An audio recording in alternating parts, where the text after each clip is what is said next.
The Grumman F6F Hellcat shot down more enemy aircraft than any other Allied fighter in World War II, 223 confirmed kills. It achieved a kill ratio of 19-1 against Japanese aircraft. In the hands of American naval aviators, it broke the back of Japanese naval aviation and secured air superiority across the Pacific. But here's what makes the Hellcat's story remarkable. It wasn't the fastest fighter in the sky. It wasn't the most maneuverable. It wasn't revolutionary or particularly innovative. The Hellcat succeeded because Grumman designed it to do one thing exceptionally well: turn ordinary pilots into killers and get them home alive. The Japanese Zero had terrified American pilots in the early years of the Pacific War, and for good reason. It could outturn virtually any Allied fighter. It climbed faster. At lower speeds and altitudes, it was almost untouchable in a dogfight. Japanese pilots, many of them combat veterans with hundreds of hours of experience, flew the Zero with skill that bordered on artistry. They'd been fighting in China since 1937. They knew their aircraft. They knew how to fight. American carrier pilots in 1942 were dying. The F4F Wildcat, though rugged and capable in the right hands, was outclassed by the Zero in almost every performance category. Pilots survived through tactics boom and zoom attacks, never trying to turn with a Zero, using teamwork and altitude advantage. But tactics only go so far when your opponent has a better aircraft and more experience. The Navy needed a fighter that could beat the Zero, and it needed that fighter quickly. Grumman delivered the Hellcat with remarkable speed. The prototype flew in June 1942, just 7 months after Pearl Harbor. Production aircraft reached fleet squadrons by January 1943. From design to combat deployment took less than 2 years, a timeline that seems impossible by modern standards. How did Grumman do it? They kept it simple. The Hellcat used proven technology. The engine was a Pratt & Whitney R2800 double Wasp, the same power plant used in the F4U Corsair and dozens of other aircraft. Mechanics already knew how to maintain it. Supply chains already existed. The airframe was conventional low-wing monoplane retractable landing gear, all-metal construction. Nothing experimental, nothing that would require years of testing and development. But simple didn't mean crude. Grumman had learned lessons from combat reports and pilot feedback. They'd studied captured Zeros. They'd interviewed pilots who'd survived dogfights. The Hellcat incorporated every lesson the Navy had learned the hard way in the first year of the Pacific War. Start with the fundamentals. The Hellcat was fast, not as fast as some fighters, but fast enough to run down Zeros and fast enough to disengage when necessary. It could hit 380 miles per hour at 17,300 feet. More importantly, it could maintain high speed in a dive, giving pilots the option to escape a bad situation by simply pointing the nose down and using gravity and engine power to pull away. The aircraft was also relatively fast at low altitude, where carrier operations happened. Taking off from a carrier deck, climbing to altitude, engaging the enemy, then returning and landing, all of this occurred in the dense air near sea level. The Hellcat's engine produced 2,000 horsepower, giving it excellent acceleration and climb rate, where it mattered most. Stability was the Hellcat's secret weapon. The aircraft was inherently stable in all 3 axes. It didn't require constant input from the pilot to maintain level flight. This might sound like a minor detail, but in combat, stability is everything. A pilot could take his hands off the stick to change fuel tanks, adjust the radio or check his instruments, and the Hellcat would maintain its heading and altitude. In a high-stress combat environment, particularly at night or in bad weather, this stability saved lives. Carrier landings demonstrated the value of good handling characteristics. Landing on a carrier deck is one of the most demanding maneuvers in aviation. The pilot approaches at a specific speed and angle, watching the landing signal officer for corrections, trying to catch an arresting wire with a tailhook while the carrier pitches and rolls in the ocean. There's no room for error. The landing area is tiny. The aircraft is low on fuel. The pilot might be wounded or exhausted from combat. The Hellcat forgave mistakes. Its stall characteristics were gentle and predictable. The aircraft gave clear warning when it was approaching a stall, buffeting and mild nose drop that a pilot could feel through the controls. When it did stall, it didn't snap, roll or spin violently. It just mushed, nose dropping slightly easily recovered with a touch of forward stick. For a young pilot making his first combat cruise trying to land on a carrier deck after his first taste of combat, that forgiveness meant the difference between a safe recovery and a fatal accident. The landing gear was wide and strong. Grumman knew that carrier landings were controlled crashes. The gear had to absorb tremendous impact forces. Pilots brought the aircraft down hard to ensure the tailhook caught a wire. Narrow landing gear would tip the aircraft over. Weak gear would collapse. The Hellcat's gear spread wide, providing stability, and used robust construction that could take punishment mission after mission. But the most important aspect of the Hellcat's design philosophy showed up when the shooting started. Grumman built the aircraft to protect its pilot and bring him home.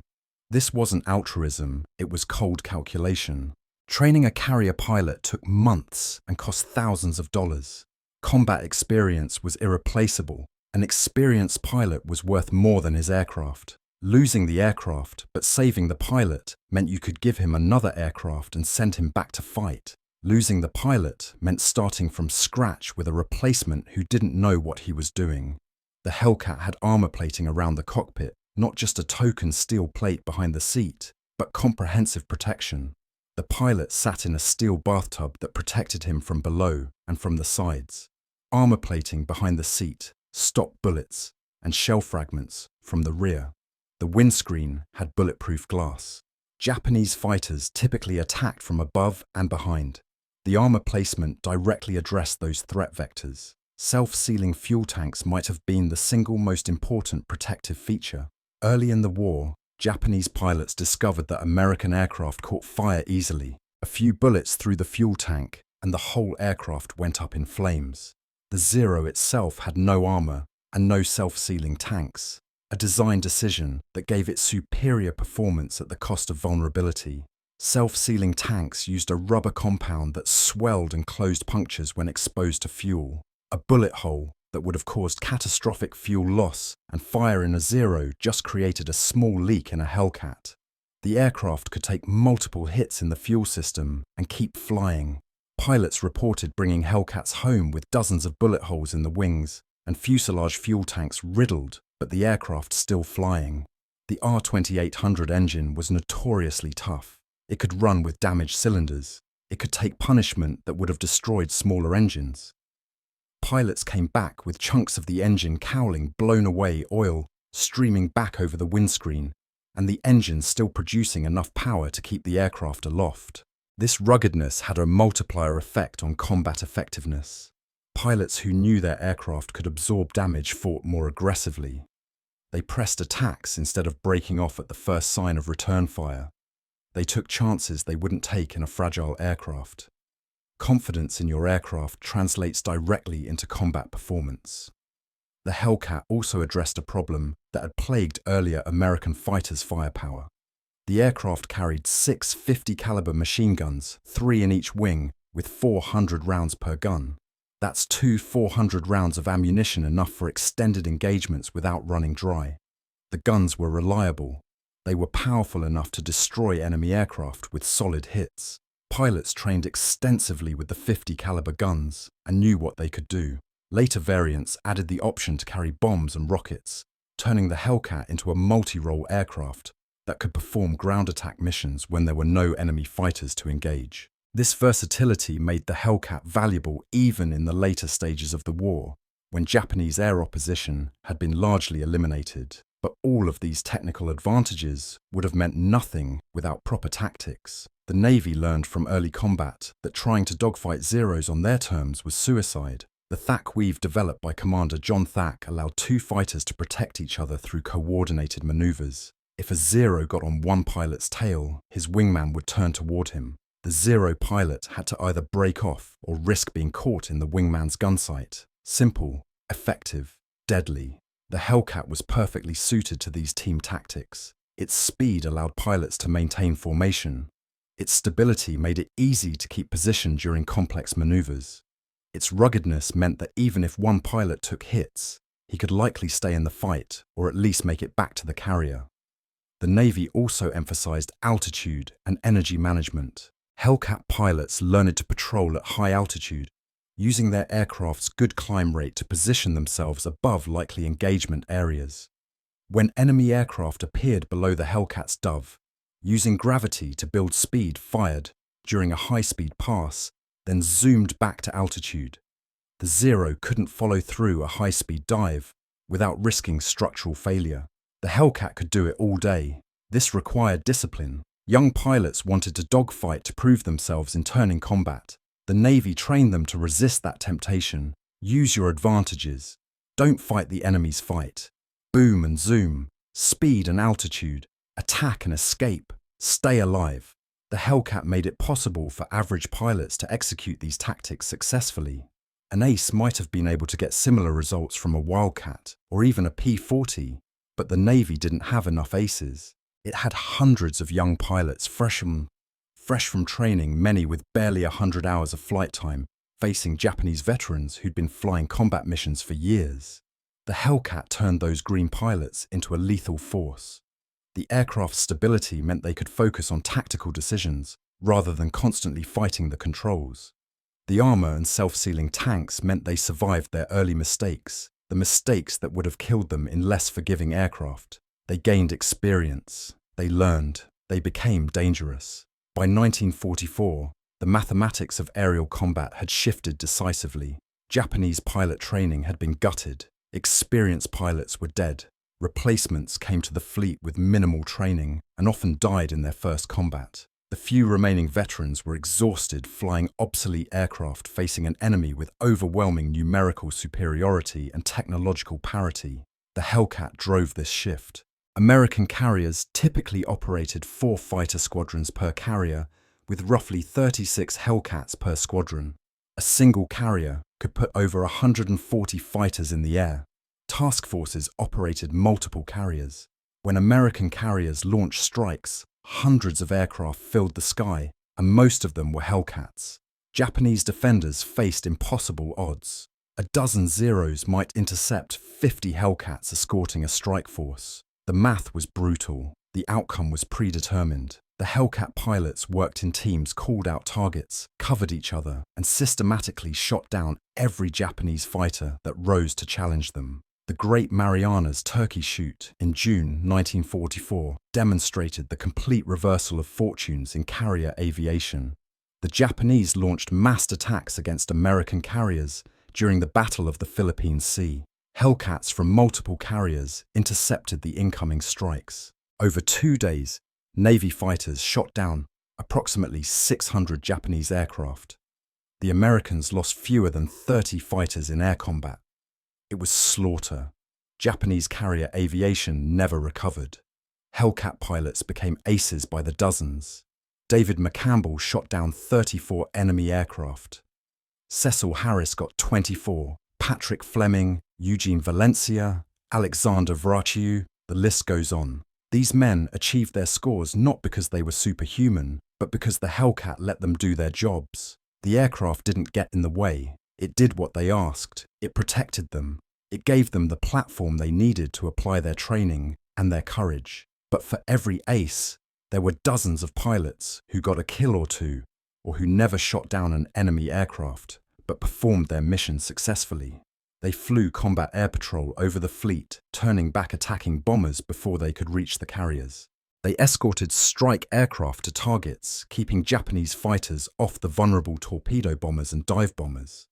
They flew search missions, reconnaissance missions, night patrol missions. The Hellcat did all of it. Night fighter variants equipped with radar extended American air superiority into darkness. Japanese aircraft that once used the cover of night to attack American ships found themselves intercepted by radar-equipped Hellcats. There was no safe time to attack, no safe approach. The Hellcat was everywhere. Production numbers tell part of the story. Grumman manufactured 12 275 Hellcats between 1942 and 1945. Every Essex-class carrier operated Hellcat squadrons. Light carriers carried Hellcats. Escort carriers carried Hellcats. The aircraft became the standard against which all other Navy fighters were measured. Pilots loved it. Maintenance crews loved it. The aircraft was relatively easy to service. The engine was accessible. The systems were straightforward. There were no mysterious failures, no temperamental quirks that required special procedures. You could fix a Hellcat with standard tools and standard parts. On a carrier deck in the middle of the Pacific Ocean, thousands of miles from major supply bases, that simplicity was invaluable. The Hellcat served beyond the war. The French Navy operated Hellcats in Indochina. The British flew them. Argentina, Uruguay, dozens of nations used surplus Hellcats in the late 1940s and into the 1950s. The aircraft remained effective, even though newer, faster jets were entering service. Why? Because the Hellcat still did the fundamentals right. It was still stable, still rugged, still reliable. The broader lesson transcends aviation. Complexity is seductive. Engineers love clever solutions. But in combat, simplicity wins.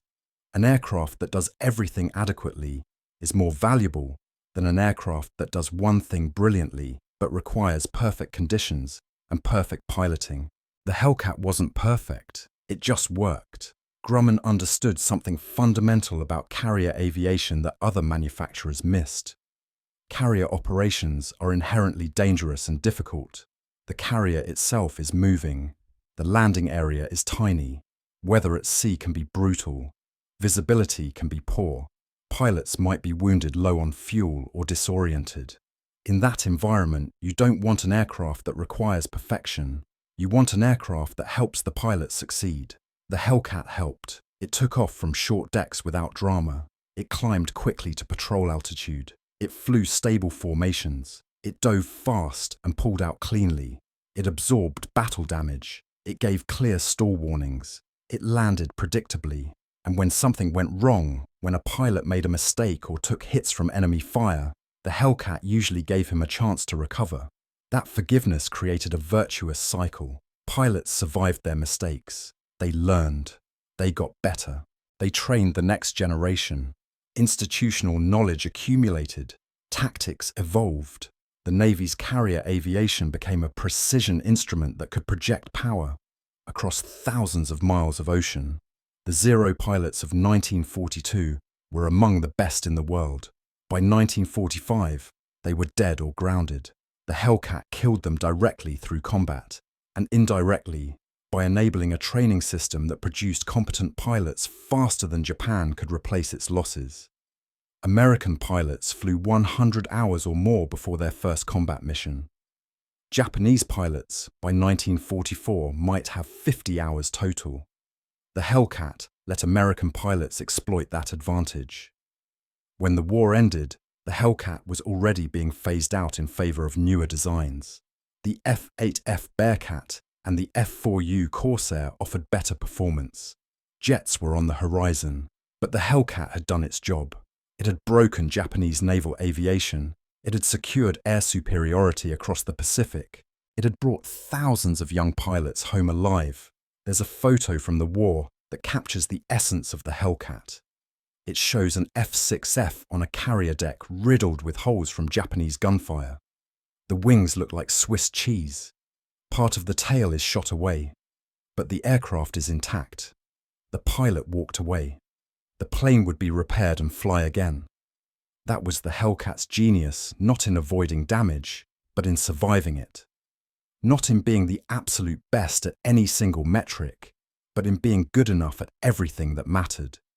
Not in making combat easy, but in making it survivable. Grumman didn't build a superweapon. They built a tool that ordinary men could use to accomplish extraordinary things. In the end, that was more valuable than any amount of performance or sophistication could have been.